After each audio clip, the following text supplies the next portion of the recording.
Good day. My second FOMC committee meeting as chairman has come quickly. It's probably too early to call it a streak, but our discussions again were collegial and constructive. I'm truly lucky to work with colleagues so capable and mission-focused, and so determined, like I am, to sharpen the performance of the Federal Reserve. Today, as you know, our committee decided to vote by a 9-3 vote to maintain the target range for the federal funds rate at 3.5% to 3.75%. The committee is continuing its policy of making ample reserves in the banking system. The economy is showing impressive resilience. Even with recent shocks, the trends are positive and reveal solid growth. Job gains have kept pace with the workforce, and the unemployment rate has changed little. Inflation remains elevated relative to the committee's 2% goal. The committee remains resolute. You've heard this before, but we will deliver price stability. As before, the policy statement conveys just the facts. It's steering clear of forecasting, a choice we consider especially prudent at these uncertain times. Uncertainty, however, does not mean a lack of clarity. For some households, businesses, and market professionals, 5 years of high inflation have left a mistaken impression that's hard to shake, that the Fed's implicit inflation target was somehow above 2%. Let me reiterate, there is no soft inflation target. There is no soft implicit target, not on this committee's watch. There's only a target, and it's 2%. Not one of my FOMC colleagues is under any illusion. We have begun a new chapter, and we understand that the 5+ years of inflation above target cannot be cured in 9 weeks or by a single month of modest price decreases. This Fed will not waver. Our credibility rests on performing our duties and delivering on our responsibilities.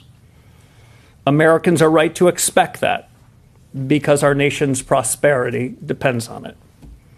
To the regulars here in the press room, today's assessment might sound familiar, yet there was nothing inertial about our discussions, our policy, or our strategy. 2 economic developments are worth highlighting. The first is a very notable change since our last meeting 42 days ago. Nominal and real yields are materially higher across the Treasury curve. In fact, some of the increases in market interest rates between FOMC meetings are among the most significant in the last 2 decades, ranking around the top decile or so. But if the committee didn't change its policy rate, what happened?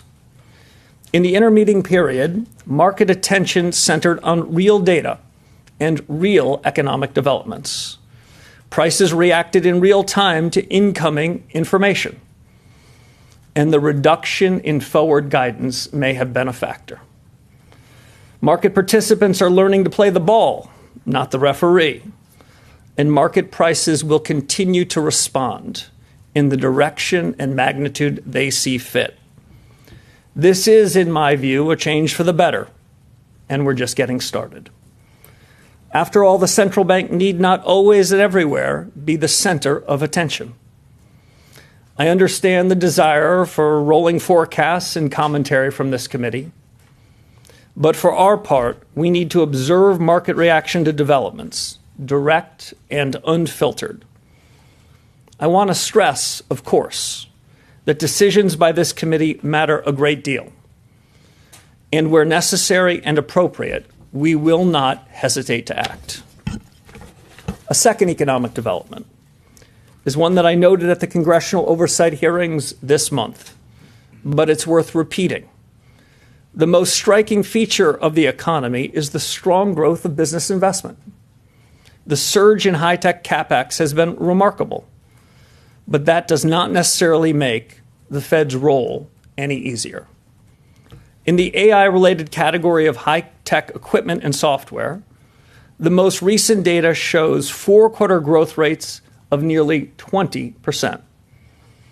This is helping to sustain the healthy momentum of manufacturing output. More generally, CapEx is preparing the ground for future growth. Nonetheless, the precise timing and magnitude of effects on the supply side remain hard to predict. FOMC meetings produce policy decisions, but just as important is candid discussion of the big things that matter most. That too is a priority in this new chapter at the Fed. In our meeting, vigorous discussion centered on 4 questions, which I will enumerate. First, we talked a lot about the implications of the past 5 years of high inflation on the current policy conjuncture. To echo an old phrase, has the past really passed? Second, my colleagues and I considered the economic shocks of recent years, strained supply chains arising from the pandemic, military conflicts, energy supply disruptions, substantial increases in tariff rates, and yes, the surge in AI-related investment. These differ in their sources. Do they also differ in their effects on output and employment?